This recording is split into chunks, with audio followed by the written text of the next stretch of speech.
नमस्ते प्रणाम, मैं हूं नरसिंह सम्राट और अभी आप देख रहे हैं जीएन भोजपुरी न्यूज।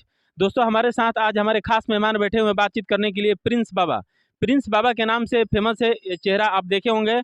कल्पना पटवारी से लेके भोजपुरी और बॉलीवुड में बहुत ही अच्छा नाम कमा चुके हैं। बहुत जल्द अपने मार्केट में तबला वादक से तबला बजा के तो हमारे साथ बैठे हुए हैं बातचीत करने के लिए। आइए हम सबसे पहले इनसे जानेंगे कि इनकी जो शुरुआत हुई है वो कहाँ से हुई है।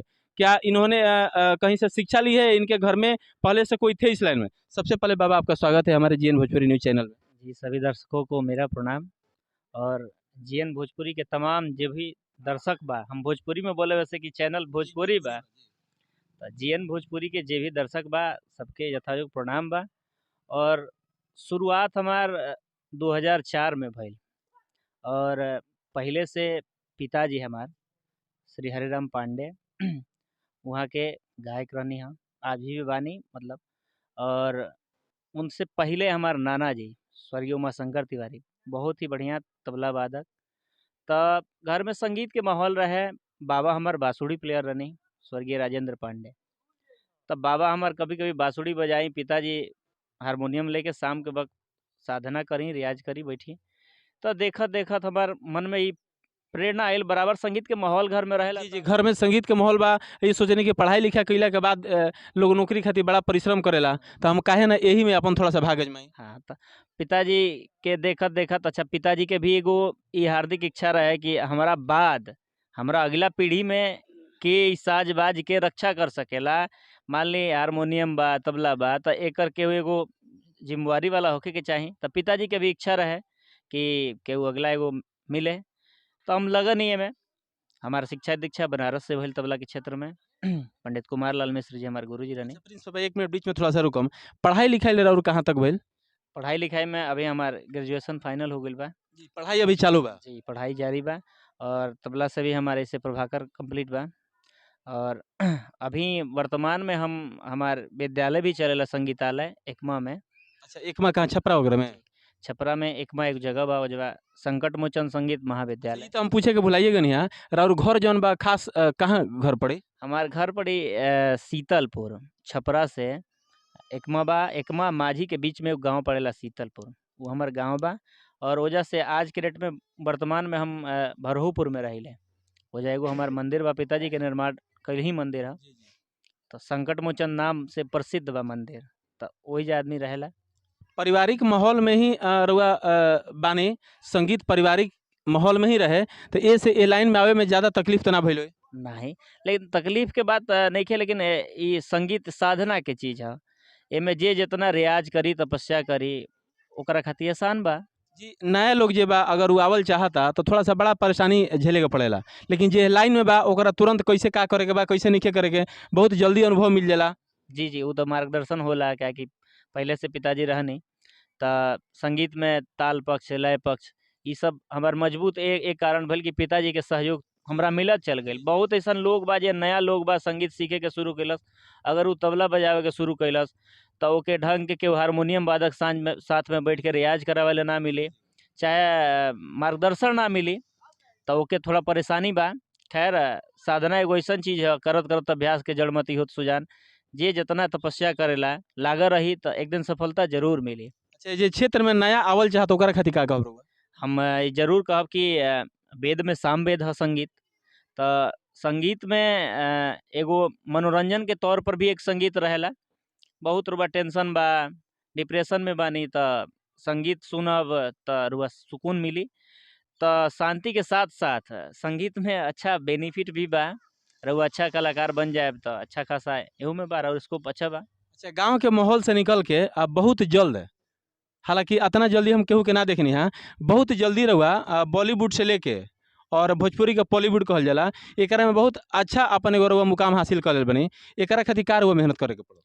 मेहनत दरअसल क्षेत्रीय गाना बजाना, हमारा क्षेत्र में अधिकतर गाना बजाना हर हर मन हर दिन होला, हर मंदिर पे।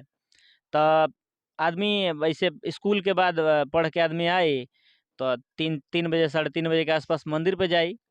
तो क्षेत्र के जे भी लोग कलाकार बा, लोक कलाकार, लोकगीत कलाकार, तो सब लोग के साथे बैठ के बजावत बजावत बजावत एगो अनुभव बनल। एकरा बाहर फिर हम निकलनी, तो और बाहर भी कलाकार से संपर्क भइल। अभी हाल ये हम पूछे वाला बने कि बड़ा स्टार के साथे मुलाकात कब भइल, कैसे भइल? दरअसल मुलाकात हमार बहुत पहले शुरू में भरत शर्मा जी से भइल कार्यक्रम में। हम क्षेत्र के ही एगो गायक हुए मनन गिरी मधुकर, उनके साथे अधिकतर बजाई हम घूमी। त पिताजी के साथ भी बहुत दिन बजौनी घूम के। बाद में पिताजी त संगीत छोड़ देनी, आज मने घर पे बनी। संगीत के जौन देखा तनी कचड़ा माहौल बा, त ए के चलते पिताजी छोड़ देनी। भरत जी से मुलाकात भइल, फिर गोपाल राय जी बनी, मदन राय जी, विष्णु ओझा जी, ये लोग के साथे-साथे बजावत कल्पना जी के साथ भी हम परमानेंट बानी आज के डेट में। पवन जी के साथ भी बजाइले। तब भोजपुरी में बजावत अभी हम बीच में हाल ही में विदेश यात्रा हमारा ला साउथ अफ्रीका हम करनी है बजावे खातिर। बहुत खुशी के बात बा कि हमारा साथे रहो बैठल बनी, हम बहुत अपने आप के भाग्यशाली महसूस कर रहल बनी कि एगो ऐसन तबला वादक जेकर पारिवारिक माहौल नहीं वैसन रहे, वो विदेश में भी जाके अपन कला के प्रदर्शन करके हमारे साथे बैठ के इंटरव्यू दे दिल बनी। बहुत भाग्यशाली अपना के मान रहल बनी। अच्छा, एक आगे ही हमरा के बताइए कि रउआ पवन सिंह कल्पना पटवारी के साथे जब रउआ बजावल तबला पर संगत करीला तो कैसन महसूस करीला अपने आप के रउआ? दरअसल भोजपुरी के ई लो एक जनी तो लता मंगेशकर है, और पवन जी के तो खैर बात ही न रहल भाई। तो भोजपुरी में इनका से बढ़िया केहू गावेला बाना। महसूस है मामला वाला कि हमनी के संगीत के अच्छा मतलब बजावे के साथे-साथे अच्छा सुने के भी कोशिश आदमी करेला। अच्छा सुनी त वाक़ई पवन जी के गायकी मायने रखता। त बहुत अच्छा लागेला इ लोग के साथे बजा के हमरा। अच्छा, आजकल के दौर में लोग मार्केट में हिट होके खातिर, चूँकि रउआ से ई सवाल ये से हम पूछ रहल बानी कि रउआ भरत शर्मा जी के साथे कल्पना पटवारी जैसन गायिका के साथे रउआ अपन देखैले बानी कला। तो आजकल लोग मार्केट में हिट होके खातिर जातिवाद अश्लील गाना के सहारा लेता। ये पर का कहब?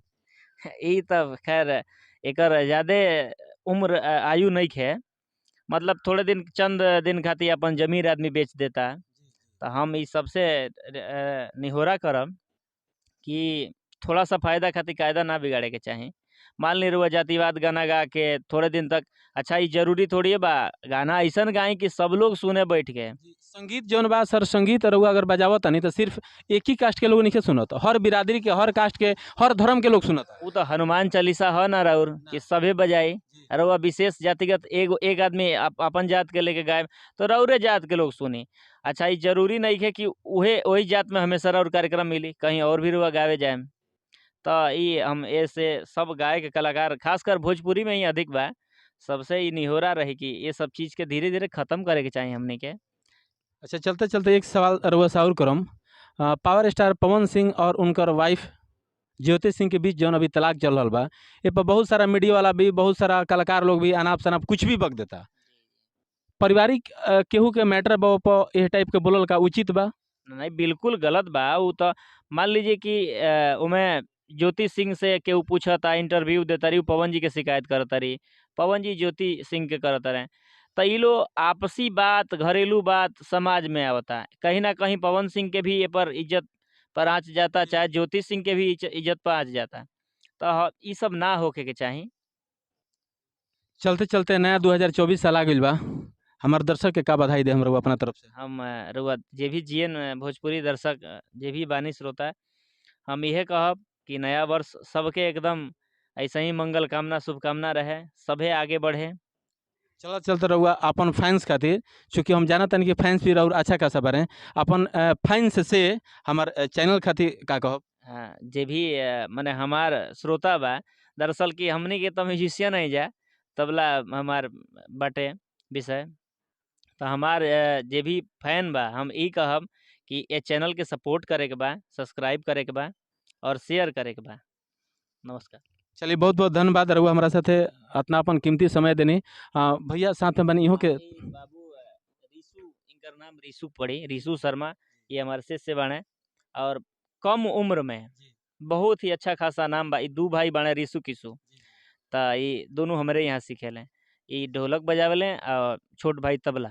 बहुत मने आज के डेट में अच्छा शिष्य तब ऐसे हमार बहुत शिष्य लोग बा। लेकिन विशेष ए लोग के स्नेह प्यार हम भी करीले, आ ई भी बहुत इज़्ज़त करेले। त एहू लोग के शुभकामना बा कि रियाज़ करे के बा खूब, जे रियाज़ करी उहे राज करी। त रियाज़ करे के बा, ऐसे ही मार्केट में बजावल जा।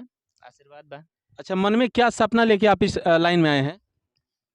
बस यही कि आगे बढ़ना है, मम्मी पापा का नाम रोशन करना है और गुरुजी का आशीर्वाद रहेगा तो बहुत आगे जाएँगे।